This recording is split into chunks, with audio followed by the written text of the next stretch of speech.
Кеш жарық, аман есенсіздер ме, қымбатты көрермендер, қымбатты қазақ елі.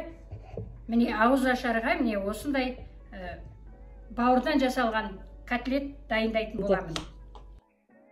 Ет өткізгіштен өткізгенге ыңғайлығып турап алайын деп тұрмын.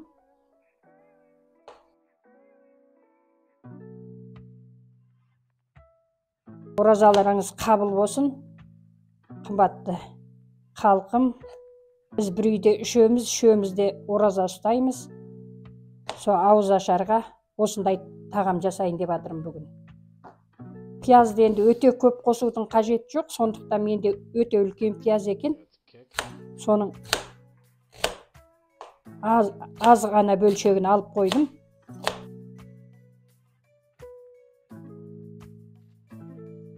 Біздің сағына күткен оразамыз келді, Аллаға шүкір. Оразадан оразаға аман жетуді Алла нәсіп етсін.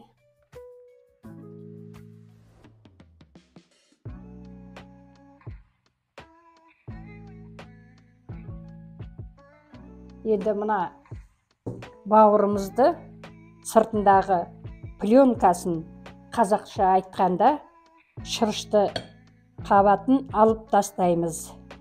Және керексіз жерлерін алып тастаймыз.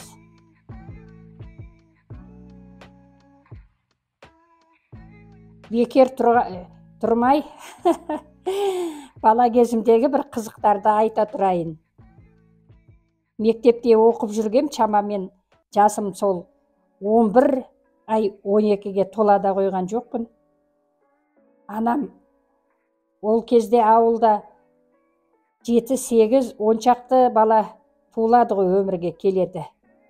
Анамыз, марқұм ата-анамыз сол ертеңнен кешке дейін совхоздың жұмысына кетеді. Бір күні анамды қуандырып қояйынша анамның жүзінен қатты қуанышты көргім келді. Нан аштым да, енді аштуын жақсы аштыптым. Өздері құсап, тұмшалап, жақсылап, қалыңдап жауып қойдым, ашып көрдім 1,5-2 сағаттан кейін. Ол кезде аштықымен аштылады. Содан тапаға пісіріп жүрген өзі. Сол бір октябрь айма сондай жаңадан қатты салқын басталған кез болатын. Содан тапаға өзі құсатып, нанды осылай болады ғой деп, мөлшері осылай болатын шығар деп, мөлшермен салдым тапаға. Алдыменен со анамнан көріп жүргенімді істедім. Қиды жақсылап, оталдырып алып, тұтатып алып, енді жақсылап жанып жатқанда, қайдан білейін, кәдімгідей аз жанып жатқан, чоқ түсірмептім. Жанып жатқан қидың үстіне тапа нанды қойғам ғой, қойып, бетін жауып, үстіне айландырып, қиғалап шықтым. Содан бір уақытта бір 10 минут болды ма, болмады ма, тапамнан будақтап, бу шығып жатыр. Өзім қорқып кеттім. Соның кейін көрші апамыз болған, өзімізге үлкен шеше болып келеді. Сол апама жүгіріп барып, апа, мен нан пісіріп жатыр едім. Наным сақылдап қайнап жатыр дедім. Сосын күлді да, қайнап жатқан несі де.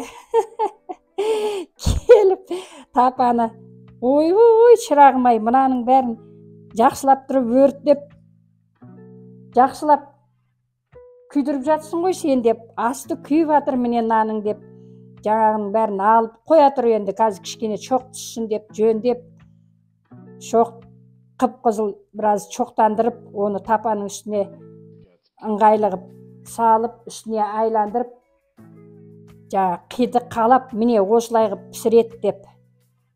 Соны қалған нандарымды жақсы пісірдім. Әлгі өзімнің аңқаулығымда жетеді. Әлгі күйіп қалған нанды қайда апарарымды білмеймін. Содан оның ішіне бірдеңке тығушы еді ғой деп, енді тек далада қаншама жер бар қоюға, оның ішіне арасына тығып қойғам ғой. Бір күні анам марқұм көріп қойбай, мынаусы несі? Әй, таяқты жедім ғой. Жақсылап. Балалық шақтағы бір қызықтары көп қой. Міне барын ет тартқышқа барлық өнімді ет тартқышқа ыңғайлы турап алдым. Міне бірінші бауырдан бастайын.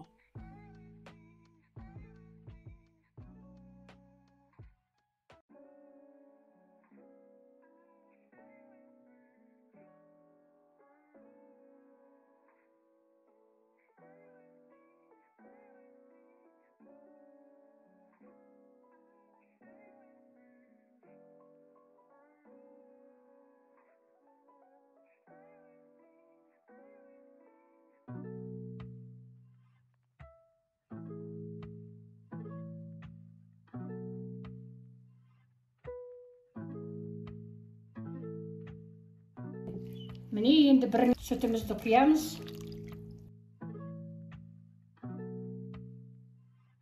Келесі кезекте жұмыртқамызды қосамыз. Енді әркімнің қалауы біледі, енді өзім қарабұрышты жақсы көремін. Тұз саламыз татығанша. Енді ұнымызды саламыз.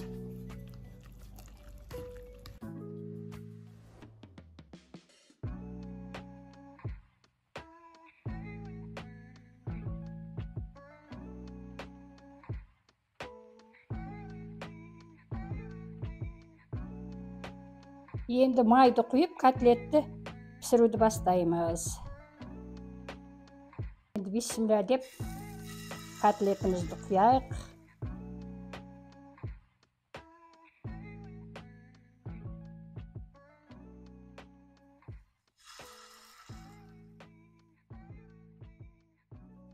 Котлет дөңгелек болса да, сопақша болса да, әркімнің өз қалауы ғой.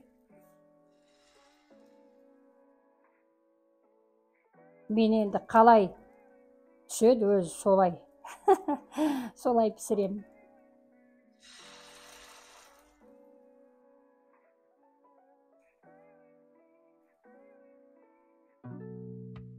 Мына үлкен қасықты толтырмай, жартыдан гөрі көбірек салып жатырмын.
Міне біздің котлет дайын. Кешкі ауызашарға қымбатты көрермендер, мына ораза айында, Рамазан айымызда сауапты іс жасаған жақсы ғой.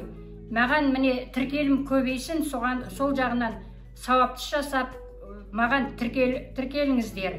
Оразаларыңыз қабыл болсын. Келесі видеода кездескенше аман сау болыңыздар.